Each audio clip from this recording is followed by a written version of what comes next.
A realidade é que esse jogo de hoje ele tinha algumas importâncias, né? Antes da gente entrar propriamente no conteúdo do jogo, mas tinham pelo menos três contextos ali que a gente precisava trazer uma ideia maior de como esse jogo representava para além do que era a noite de hoje, né? Primeiro, assim, antes de qualquer coisa, na verdade, a manutenção do status quo que o Bahia conseguiu nessa competição de ser o melhor mandante, né? Um aproveitamento interessantíssimo, aí próximo dos 80%. Então, o jogo de hoje também mantinha isso, né? Onde o Bahia costuma ser mais forte, onde o Bahia consegue pavimentar sua campanha, né? Uma vez que, como visitante, ainda pode melhorar. Então, é um primeiro ponto muito importante para que o Bahia permaneça firme nas suas pretensões ali de conseguir uma vaga direta na Libertadores. A gente vai falar mais depois sobre matemática, Celso, mas esse jogo de hoje, com esse resultado positivo que o Bahia conquistou, colocou o Bahia simplesmente a 10 pontos à frente do Vasco, né, que hoje é o time que é o oitavo colocado. Para a gente ter uma ideia, né, há uma chance real do oitavo colocado ir a Libertadores no ano que vem, de maneira indireta ali, né, disputando as fases preliminares, né, como o Bahia foi no ano passado, terminando o campeonato na oitava posição com 53 pontos. Então, caso se repita isso, né, ou seja, a gente tendo aí ou Flamengo ou Palmeiras ganhando Libertadores, ou o Cruzeiro, que é um dos principais candidatos, né, a ganhar a Copa do Brasil, caso isso ocorra, a gente tem aí o G4 virando G6, né, e o G6 virando G8. E esse oitavo colocado, que hoje é o Vasco, está a 10 pontos do Bahia. Então, o Bahia cria uma margem de segurança muito interessante para conseguir, Celso, ir minimamente ali a fase preliminar da Libertadores, naquelas fases que antecedem a fase de grupos. Isso já dá uma segurança bacana. É óbvio que o objetivo do Bahia e de sua torcida é conseguir ir diretamente, né, a fase de grupos, até para evitar um desgaste maior no calendário, mas já é uma margem de segurança muito boa aí para as pretensões do clube visando o calendário de 2026.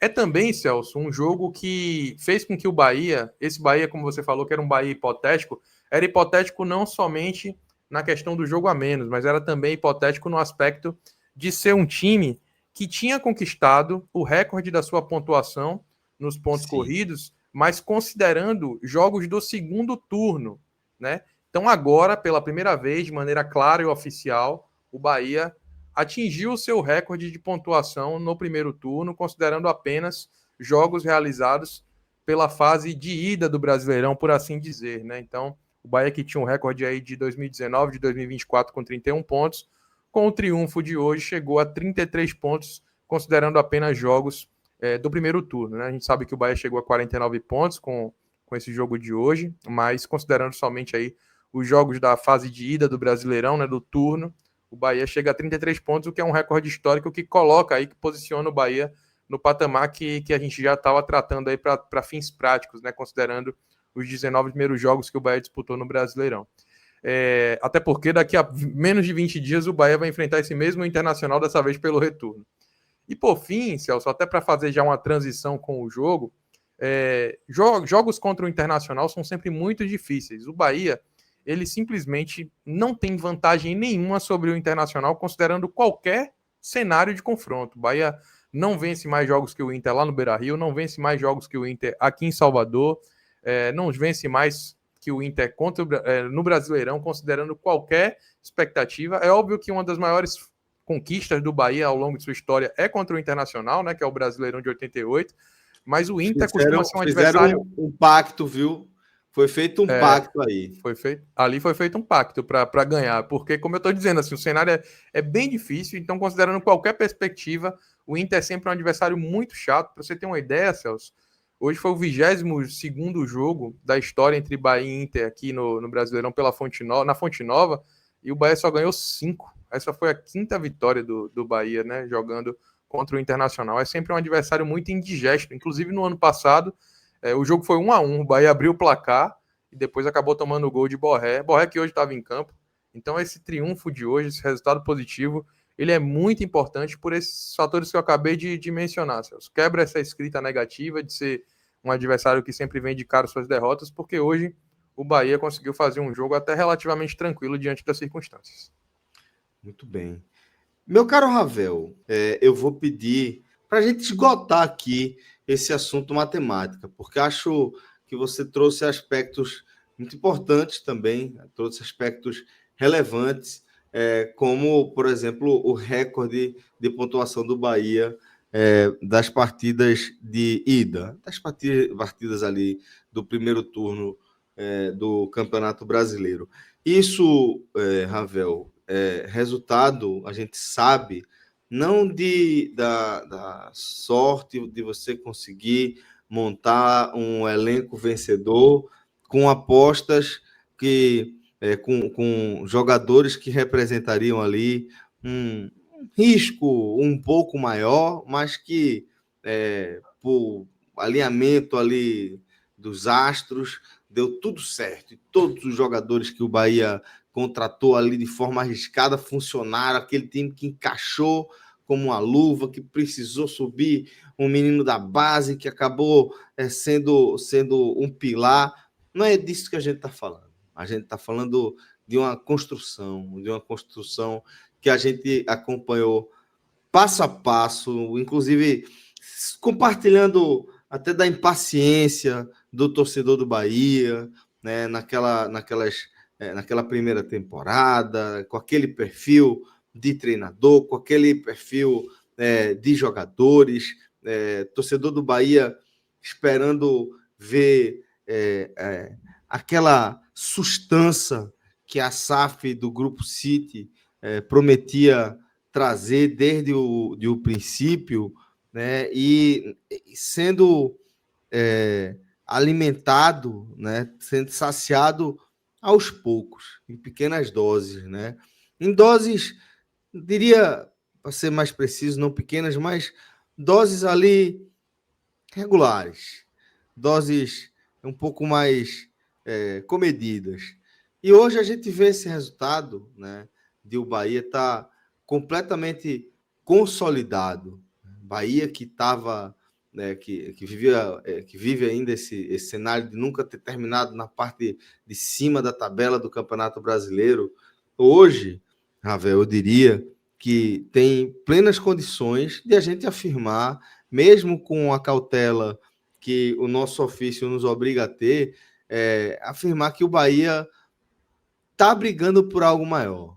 Está brigando por algo maior. O que é que falta para a gente cravar que o Bahia é um perseguidor real do Mirassol, que é um perseguidor até do Cruzeiro, que se o Cruzeiro reduzir um pouquinho o ritmo como está fazendo, o Bahia pode ir lá e cheirar o cangote, fungar no cangote do Cruzeiro e de repente pedir passagem. O que é que está faltando aí, Ravel, para a gente fazer essa afirmação de forma mais concreta? Faltam dois elementos, Celso. O primeiro eu vou passar assim um pouquinho mais en passant mesmo, né? Que é mais subjetivo, é anímico, é de postura, assim. Acho que o Bahia precisa ter um pouquinho mais de envolvimento com o jogo, com o campeonato, quando ele disputa as partidas fora de Salvador, fora de seus domínios. A gente tem falado sobre isso assim de uma maneira mais direta, porque ainda falta ao Bahia o nível de comprometimento, de empenho, de foco, de mentalidade. É, quando joga longe da Fonte Nova. E o próprio Rogério Ceni, comandante do time, já admitiu isso mais de uma vez, que ele precisa trabalhar essa automotivação dos atletas. Ele chegou a utilizar essa expressão na última coletiva, onde ele enxergue que o time possa não só competir, porque na visão dele não é que falte competitividade, mas falta o entendimento correto do jogo, as atuações serem mais coesas, né, estarem ligados para que em pequenos detalhes os pontos não deixem, né, de vir para Salvador e acabem ficando no território do adversário. Então, o primeiro ponto é esse mais de postura, de comportamento, de compreensão de que o campeonato não se faz só na Fonte Nova, onde o Bahia é um ótimo mandante, né? Então, na verdade, há uma transição desse primeiro ponto, que é subjetivo, com o objetivo, né? Para o Bahia ser um perseguidor de quem quer que seja, no caso aqui, o Mirassol, que está mais próximo, e o Cruzeiro, que está mais distante, falta o Bahia repetir fora de casa também o aproveitamento que tem dentro de casa, né? Eu cheguei a dizer aqui que o Bahia tem um aproveitamento por volta de 80%, né, como mandante, a partir do triunfo de hoje. É o melhor mandante da Série A, apesar do Mirassol ainda não ter perdido no Maião, e o Bahia perdeu para o Cruzeiro aqui em Salvador, mas mesmo com essa derrota, o Bahia é o melhor mandante em termos percentuais, em termos de aproveitamento, Celso. E aí precisa repetir isso fora de casa, né? A campanha precisa ser um pouco melhor para que o Bahia possa atingir essas pretensões. Então, o principal ponto e mais objetivo é matemática mesmo. O Bahia, com a derrota no Bavi, passou a ser apenas o 12º melhor mandante da competição, e aí quando você olha o Bahia hoje, 5º colocado do Campeonato Brasileiro, não faz sentido você ter um descolamento tão grande, né, dessa condição de melhor mandante para ser o 12º visitante. Então, esse é um ponto de atenção muito alta, né, que o Bahia vai ter a oportunidade já no próximo sábado de enfrentar um time que vem de insucessos no Campeonato Brasileiro nesse momento, que é o São Paulo, para poder melhorar também seu aproveitamento jogando longe de Salvador. É mandatário que o Bahia faça isso dessa forma, Celso, para continuar quebrando recordes. E aí, já que você falou de recorde, é importante também a gente colocar isso. Além do Bahia ter conseguido na noite de hoje a chancela da melhor campanha na fase de turno dos pontos corridos, com 33 pontos, o Bahia se aproxima cada vez mais de ter também a sua melhor campanha histórica nos pontos corridos de um modo geral, né? Vale lembrar que no ano passado, em 2024, o Bahia conseguiu pela primeira vez terminar entre os 10 melhores times da competição, né? Terminando em 8º, e agora está mais do que encaminhado aí, mais uma vez, terminar entre os 10, mas dessa vez alcançar a sua melhor posição, superando a do ano passado, superando também, Celso, a melhor pontuação histórica nos pontos corridos. Ano passado o Bahia terminou com 53, na noite de hoje chegou a 49, portanto, está a apenas 5 pontos de ultrapassar a melhor campanha do Bahia na história dos pontos corridos. Mas dá para chegar muito mais do que isso. Se algo começar a dar errado, né, Ravel? Porque só se alguma coisa realmente... é a tendência, né?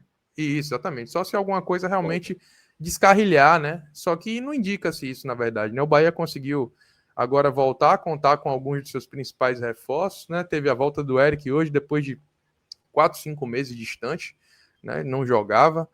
Já tem o Canu no banco, enfim, alguns outros atletas já começaram a voltar. Eric é um Daqui a pouco a gente tem aí fase de transição, né? De outros pela atletas característica, importantes. Ravel, ele pode precisar um pouco mais ali, né, de tempo de jogo para ganhar o ritmo ideal. É um jogador que depende muito do timing, da explosão, da mudança de direção no tempo certo, né? Então, é um jogador que dá para esperar isso também. Dá para esperar. Na verdade, ele vai precisar, né, de um tempo para poder, de ritmo mesmo de jogo, para poder colocar em prática a dinâmica que lhe é característica. Mas eu dizia isso justamente para poder afirmar que, assim, o pior momento do Bahia no campeonato já passou. A tendência é que o Bahia daqui por diante consiga manter uma espécie aí de homogeneidade na pontuação, tá? Porque os atletas que podem ajudar esse Bahia aí cada vez mais longe, eles estão retornando aí, saindo do DM, né? Falta agora Everton Ribeiro, Caio Alexandre e Pulga, sendo que esses dois últimos ainda não têm previsão, são os que estão um pouco mais distantes, mas Everton já começou a transição, então acabam sendo aqueles jogadores que vão conseguir ajudar o Bahia a chegar cada vez mais longe. 54 pontos é o que precisa para poder bater seu recorde histórico. Normalmente ali a gente tem uma pontuação em torno de 58, 59, já colocando em boas condições para a fase direta na Libertadores, e 59 pontos é a pontuação histórica também aí do Sport, do Vitória, que são os times aí que junto do Fortaleza já também conseguiram grandes campanhas ao longo dos pontos corridos. Então o Bahia tem que olhar aí para esses recordes para se posicionar também dentre os grandes clubes da região que fizeram grandes campanhas nessa faixa de pontuação, Celso.